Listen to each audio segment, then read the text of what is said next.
Okay guys, welcome back. So today we're going to learn an advanced shoulder freeze combination.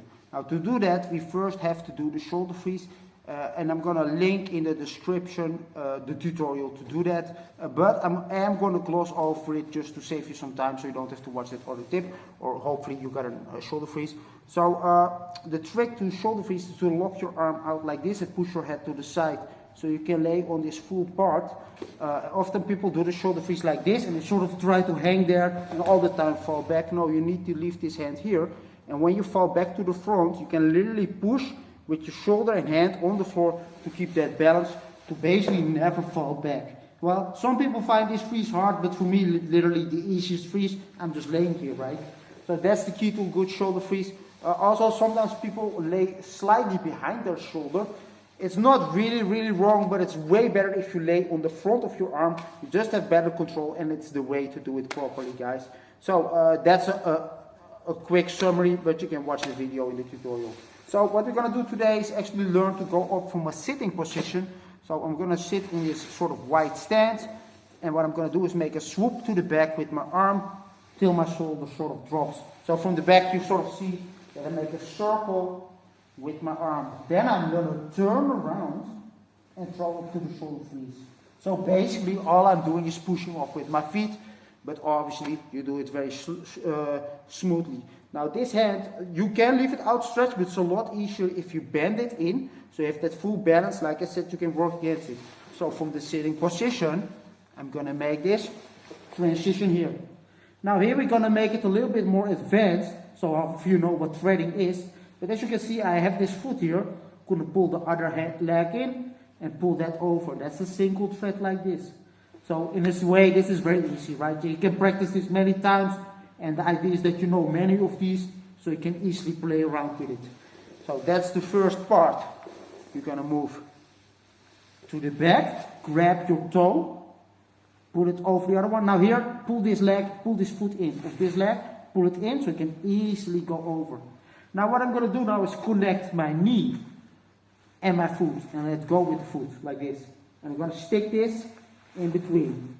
Now the baggier your pants, the easier it is. But it is possible to do it without even, like letting go. But it's a lot harder. So if you like a baggy pants, you can actually pull it up a little bit and make that thread more easy. So yet again, if I don't do the shoulder freeze, is this, connect, and pull this through. When you pull it through the toe point, tap. Then you're going to connect your foot and pull it out. So if you do this in the shoulder freeze, it's very sort of, it's in those movements. If you do this on the floor, it is cool, but I explained this in previous tutorials about threading. Don't sit down too much. Keep it moving. In this case, we do it in that same shoulder freeze. So yet again, the arm makes the swoop. I'm going here, I'm grabbing my foot, pulling it over, grabbing my knee, and sticking this leg in.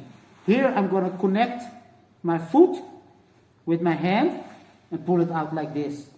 So that's the whole part, and now we're going to let go with this hand quickly and place it on the floor like that. Or like this, it's all possible, right?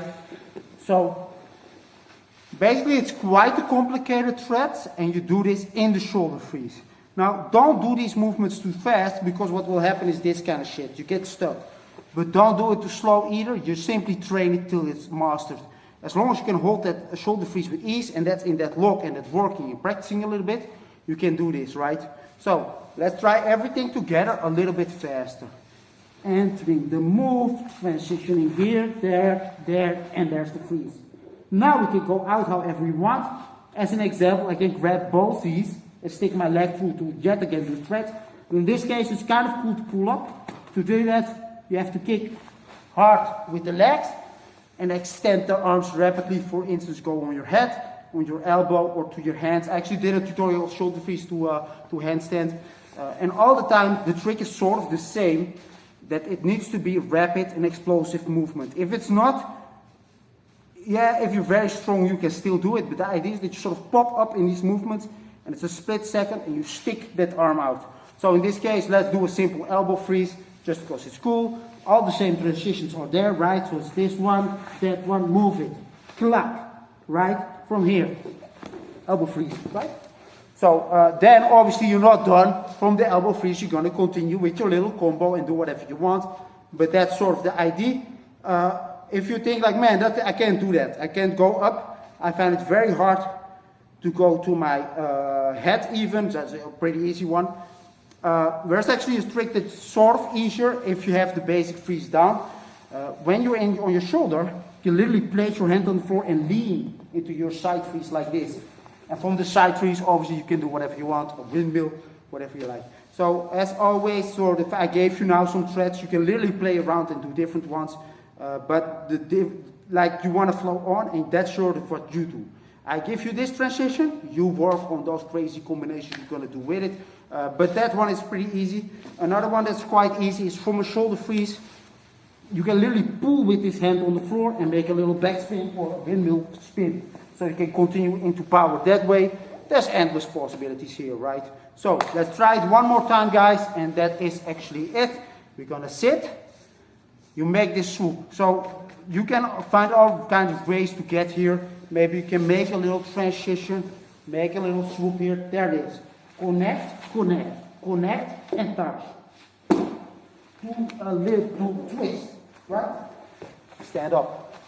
So that is the movement. But of course, you don't have to do that exact transition. I think you know what it makes it sort of sense, because these threads are obviously used to that, these also. But this one is a little bit more rare, and if you move this one in there with that connection, it is quite nice. It makes it a little bit more advanced.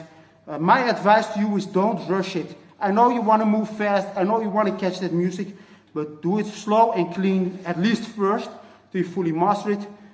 Baggy pants help, because you can literally pull that whole way bigger up at that little freeze transition. Guys, if you like this one or like to work with these kind of moves, yeah, you know, it's interesting to work like this. So I talked about this many times before, but just sitting on your butt and doing weird threads is not necessarily a dance, it's more like movement. So if you go into a freeze, it's different. It's literally how breakdance sort of is operated. You can do all kinds of transition there. Obviously, you can do all the same threads in the backspin or the headspin or whatever. That depends how good you are. But the shoulder freeze is actually, for me at least, one of the most easy moves where you can easily play with. And this is one of those combinations that you can easily do. This transition is quite nice also. People see sort of that pop-up there. And obviously, you don't have to do all these threads. You can do whatever you want. I explained how to go to a handstand, to a 90, whatever. You can do whatever moves you want or can do. See you next time.